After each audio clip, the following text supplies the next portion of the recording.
me, Vicky Bunny, r/Prorevenge, where we will read Don't Mess with the Navy Vet. So just a note, this isn't my story, it's my grandfather's. Some backstory, he's 79 and kicking, but isn't in the best shape anymore. He was drafted into the army while in high school and then enlisted in the Navy afterwards. Before I was born, he was honorably discharged. And until I was about 2, he was getting a criminal justice degree, and then went on to be the sheriff of the country he lives in. He retired probably 4 to 6 years ago.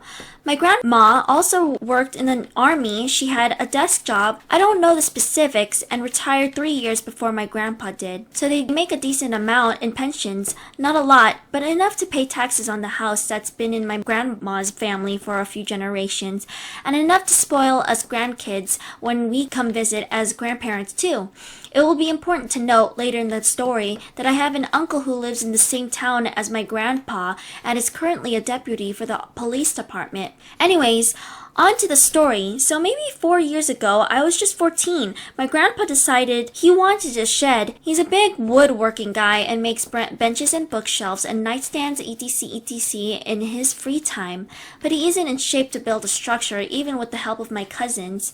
So he decided to hire this guy who we'll call John. He liked hiring local, and this guy was from the small town my grandpa was from and still lives in. When my grandpa hires John in winter, he says he'll start construction at the beginning of spring where we will live. This is usually when the weather allows, as it snows well into spring some years, and he'll have the construction done by the end of fall. He gives my grandpa a quote. I don't know the amount exactly. My grandpa is excited to have a little workshop of his own, and so is my grandma, because she doesn't like all the noise the saws and drills make when he works in the basement. Spring rolls around and John doesn't show. My grandpa already had to pay a small portion up front, so he's a little pissed and calls John to ask where he is. John says he got another contracting project out of town and it will be a bit before he can get to my grandfather's shed. He didn't come until October due to the weather in the state I live in. That meant construction couldn't really start. He got the foundation done and that was it. My grandpa is a little pissed but understands. Hey, this local guy got a big gig, not a big deal. It takes this guy 3 years to finish the shed, so my grandpa's pissed, understandably, but doesn't say anything to John. He pays John what John quoted him, plus additional costs because of the time it took.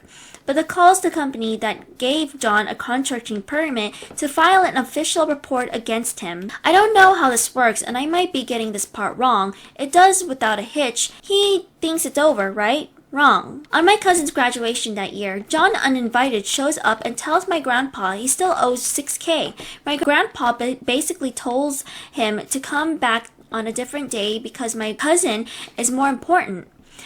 That night, he got an email from John's lawyer. It was something along the lines of, you still owe John and John's wife, let's call her Jill, $6,000 that hasn't been paid. My grandpa responds with send me an invoice. He instantly got in touch with his lawyer. He doesn't get an electronic invoice, but 2 days later gets a letter on his doorstep with a note inside signed by Jill saying, you still owe $6,000, with the original quote attached. But the cost weighted out, so there was an additional nearly $10,000 added.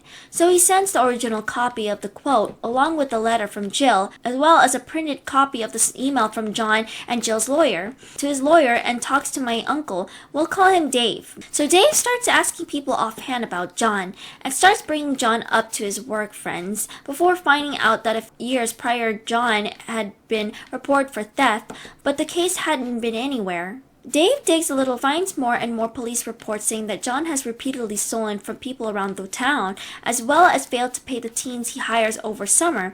The PD couldn't deal with this, so that's why no arrests had been made, as they're all matters that need to be settled in court. Dave starts making a small file full of copies of the reports. Meanwhile, my grandpa's lawyer is trying to sort out this issue without my grandpa needing to go to court.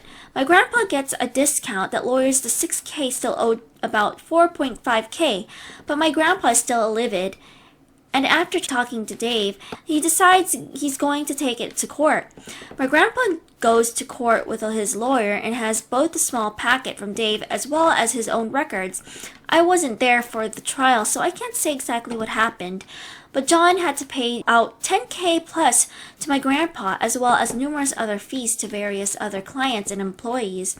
Had to do community service work. I don't remember how much, and got his contracting license permanently revoked. Last I heard from John, Jill moved out of the country, and John was working as a cashier somewhere due to the fact that he couldn't become a contractor and hadn't gone to school for anything else. Since then, he's found some sketchy spots in the structure, but nothing major, so with the help of my oldest cousin, 19, they can usually fix the problems before they get bad. My grandpa loves his shed, by the way, and built me a bookshelf for my 17th birthday. Edit, mixed up names. Comments. Why did Dave have to pay? Dave had to pay about $10,000. Wow. Dave should have minded his own dang business. Herbalty says he had to pay my grandpa back for the money that my grandfather had paid him that he wasn't owed, as well as legal fees, and he had to pay back other people he'd done the same to. He also had to pay back the employees he either hadn't paid or had paid less than the minimum wage. Don't you mean John? Okay, our next post is from I'm Nobody. The mom is the unintentional master of Prorevenge. They say living well is the best revenge. My mom is living proof, especially since she's not really a vengeance-minded person. I am, but I don't get that from her. That said, my mom's tough. She's had to put up with a lot of shiz over the years, particularly from some breathtakingly shizzy men, one of whom I have to share half my genetics with. So if you're interested, here's the story of how my parents' divorce turned out. My dad's a dick and has always been threatened by any success or indication that my mom might be better than him at something. They used to have a business together, and she was the one that got everybody paid. That bruised his ego. After 2 kids, 2 moves, and several years of him behaving like an apocalyptic fudge hat, my parents separated and later divorced. Unfortunately, my petty tendencies came from somewhere, and that somewhere was my sperm donor. Divorce is never easy or fun, but this was about as pleasant as Barb's were butt plug. On the legal and financial end, trying to get any corporation or child support was like squeezing blood from a stone.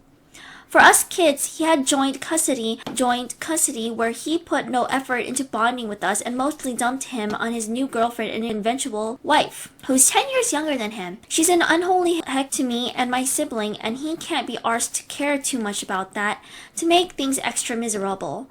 Dad and his new succubus spend a healthy amount of time telling us that our mother is evil and trying to take us away from him, and we should stop telling her anything that happens to their house. There's a lot more to unpack, but it mostly belongs under RBN or Just No Family. Now, where's my mother in all of this? Doing her effing best. She does everything she can do to protect me and my sibling from all this BS, but she can't take us away from our dad. From the court's perspective, there's nothing wrong with our dad. He's gainfully employed, had no arrest record, no addictions, and isn't physically abusing us. If she tried to take us away, the court would rule against her, seeing her as just a bitter ex-wife trying to F over her ex. And me and my sibling were pretty brainwashed at this point. If she tried to tell us what our dad was doing was wrong, we would have just been this as proof that all the horrible things our dad had been telling us were true. So my mom did her best to take the high road and support us through the worst years of our lives. Fortunately, I do take after my mom at least a little and finally stood up for myself. Shortly after I turned 14, I started refusing to go to my father's house. My sibling followed suit. We were old enough that the court had to take our opinions into account and couldn't force us to see our father. I have not set foot in that house for over a decade, and it still remains the best decision I have ever made, which is more than I can say for most 14-year-olds. No shade, but everyone does stupid shiz at the age, myself included. Now, why is this my mom's revenge? Well, one of my dad's worst fears was realized without him even realizing it. Not exactly difficult. He has his self-awareness of hemorrhoid. My mom is better than him. A better spouse, a better ex, a better parent, a better person, and she managed to do all of this without him. In spite of him, she is the best parent I could have ever asked for, and I am incredibly lucky, especially since plenty of people don't even get one good parent. For all the misery my worthless sack of pig shiz of a father dragged us through, he will never get what he really wants. My father, as a miserable failure, deep down he knows he's lost. My mom is much better off these days. Her kids are getting launched and her longtime boyfriend has moved in. She has a successful business, a cute dog, and a partner who buys her flowers and makes her laugh like a lunatic. And my dad? My sibling talks to him very sporadically, and I haven't spoken to the rag since 2013 in a phone call that involves raised voices and expletives. And he's still married to the cock-juggling thundercunt I call my stepmother. Last I heard about their relationship, she's prone to publicly berating him at work events in front of all the colleagues. TLDR, my daddy is shitty husband, a worse ex, and an equally bad father. Mom takes the high road, and now he's stuck married to the heck harpy that is second wife, and neither of his kids will speak to him. Okay everyone, thank you all for watching my video. Subscribe to read more Reddit posts with me and see you guys in the next one.